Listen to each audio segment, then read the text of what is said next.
여러분 안녕하십니까? 7월 10일 목요일 KBS 아메리카 뉴스입니다. LA 한인 의류업계가 불황 타개를 위한 방안으로 개성공단 진출을 모색합니다. 북한의 낮은 인건비를 이용해 경쟁력을 갖추겠다 하는 얘기인데요. 북미 간의 경제 교류 수위가 관건이 될 것으로 보입니다. 노승욱 기자가 취재했습니다. 한인 의류업계가 개성공단 방문을 추진합니다. 의류업계의 불경기가 장기화로 이어지면서 이를 극복할 돌파구가 필요한 상황. 여기에 인건비가 낮은 개성공단 진출을 통해 경쟁력을 키우겠다는 계획입니다. 개성공단 방문을 일단 추진을 하고 지금 통일부하고 협의 중에 있습니다. 변할 수 있는 환경에 빨리 대응하기 위해서 저희가 가보고 느끼고 준비하겠다는 거거든요. 개성공단의 한 달 인건비는 약 $150. 이 같은 인건비 저력으로 발생하는 경쟁력은 중국이나 베트남보다 훨씬 높습니다. 여기에 동일 언어라는 장점도 있습니다. 하지만 개성공단 진출이 만만한 것은 아닙니다. 북한이 생산지로 표기됐거나 북한산 부품을 포함한 완성품이 미국에 수입되려면 미 상무부의 특별 허가를 받아야 합니다. 또한 개성공단을 정치적 목적으로 이용하는 북한 정부의 수시로 변하는 태도도 변수 중 하나입니다. 이에 대북 사업 전문 업체인 아천 글로벌 코퍼레이션이 한인 의류협회와 손잡고 개성공단 진출을 돕겠다는 뜻을 밝혔습니다. 개성공단 진출이라든지 북한과의 협력이라든지 또 기타 세계 각 지역의 협력 관계에서 좋은 계기를 찾을 수 있도록 노력을 할 겁니다. 한편 한인 업체 간의 긴밀한 협력을 위해 의류업계를 대표하는 원당과 봉제 그리고 LA 의류협회가 힘을 합칩니다. 원화 환율 하락으로 인한 수입가 상승, 최저임금 인상으로 인한 운영비 부담 등은 공동으로 짊어진 숙제. 이로 인한 업계의 문제점을 파악하고 서로 협력 방안을 모색하자는데 의견을 모은 것입니다. 공동으로 세미나도 곧 개최하고 이래서 서로 의견 교환을 자주 함으로 해내서 이 어려운 환경을 극복하도록 노력을. 이처럼 불황을 극복하려는 의류업계의 노력은 계속되고 있습니다.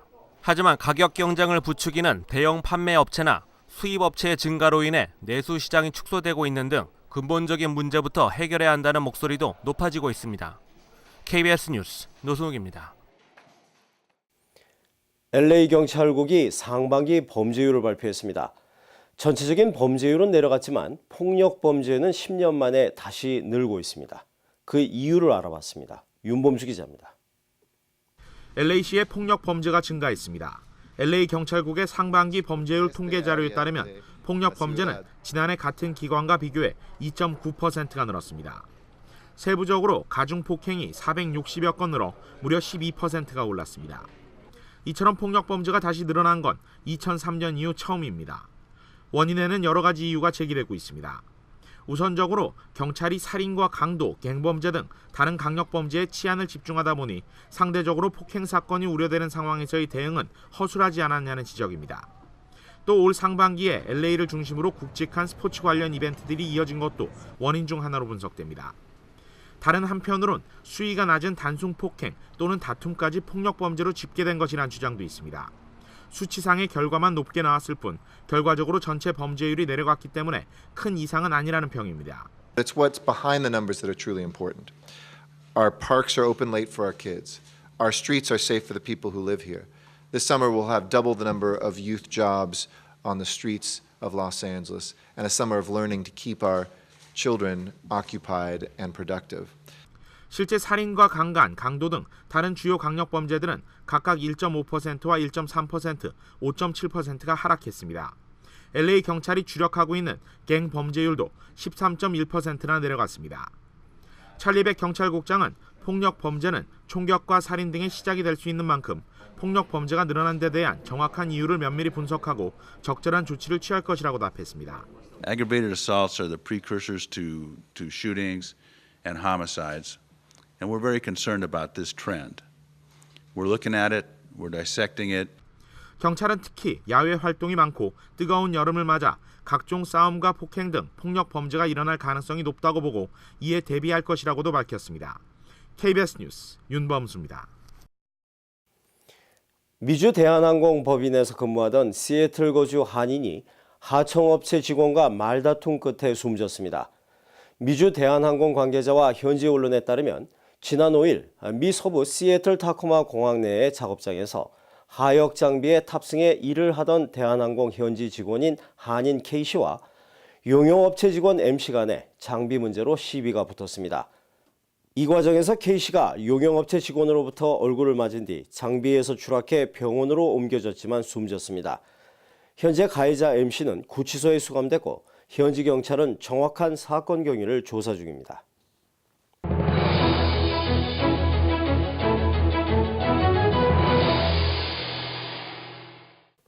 뉴욕 대학이 있는 맨하튼 이스트 사이드에 위치한 세인트 마크스 플레이스가 새로운 한인 상권으로 부상하고 있습니다. 수년 전까지만 해도 맨하튼의 리들 도쿄로 불리울 만큼 일본계 주점들이 줄을 이뤘지만 최근엔 한인 업소들이 하나둘 들어오면서 맨하튼 32가에 이어 새로운 한인타운이 형성되고 있습니다. 뉴욕에서 최명욱 통신원입니다. 맨하튼 이스트 8가 세인트 막스 플레이스, 한식당과 한국식 주점, 노래방까지 들어섰습니다. 수년 전까지만 해도 주로 일본계 주점들이 중심을 이루었던 젊은이들의 거리였지만 점차 한인 상권이 들어서면서 한인 젊은 층의 발길이 늘고 있습니다.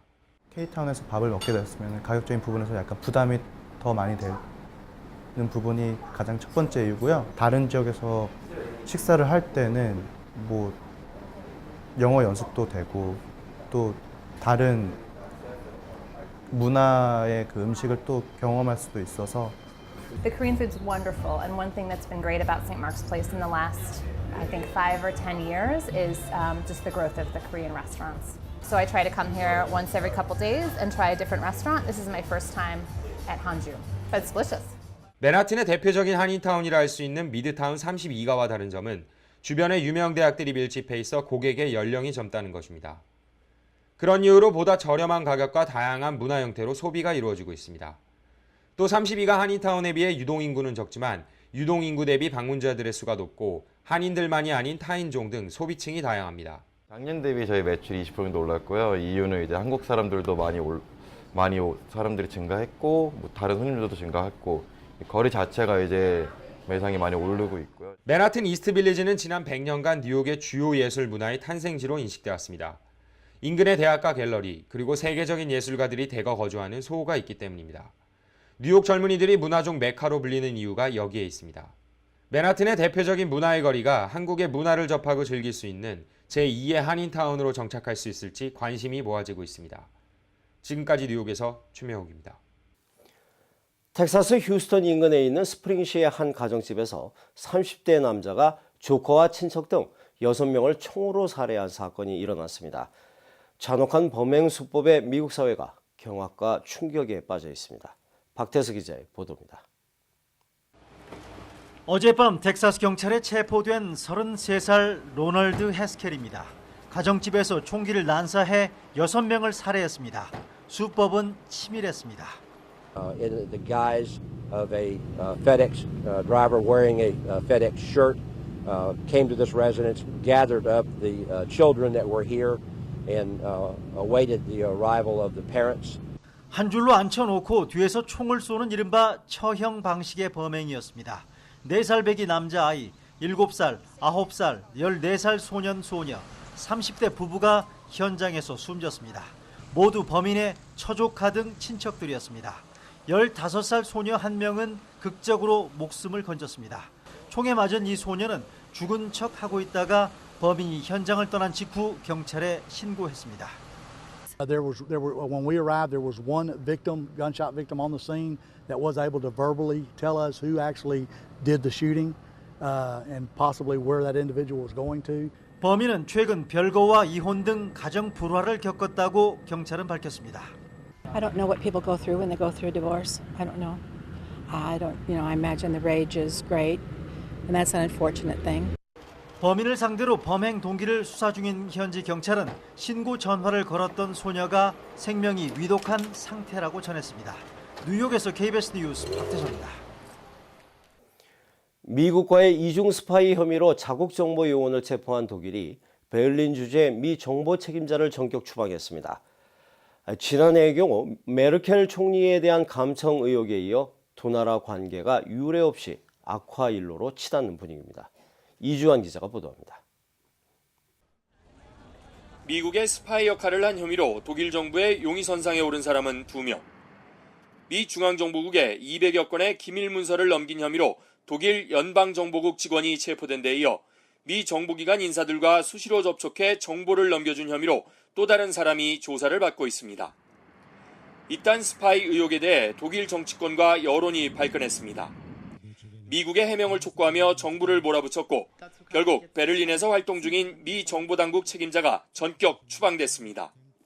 지난해 자신에 대한 도청 의혹에 이어 미국의 이중 스파이까지 적발되면서 메르켈 독일 총리는 불편한 심기를 감추지 않았습니다.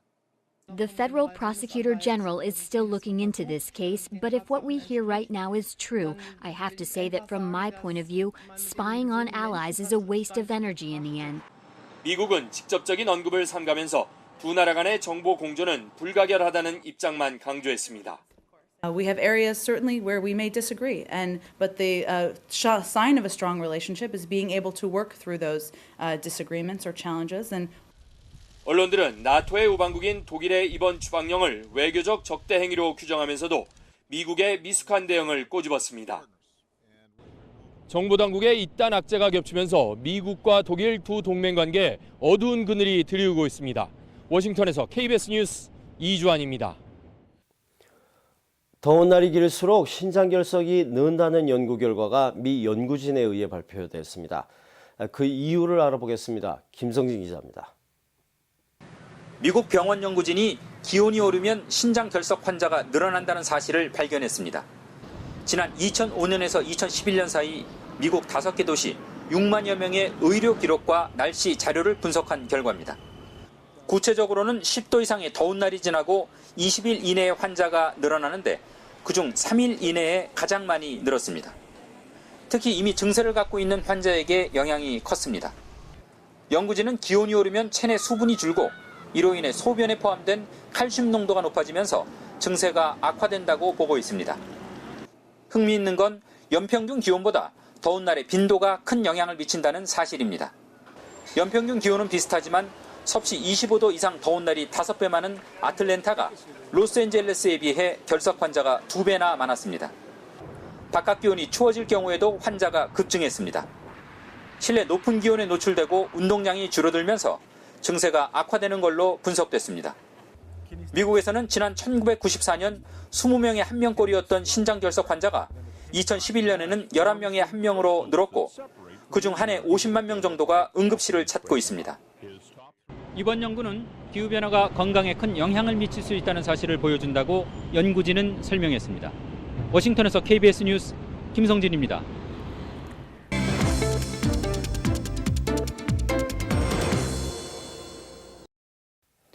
뉴욕 증시가 포르투갈 대형은행의 부실 우려로 일제히 하락했습니다. 원달러 환율은 1,015원 20전입니다.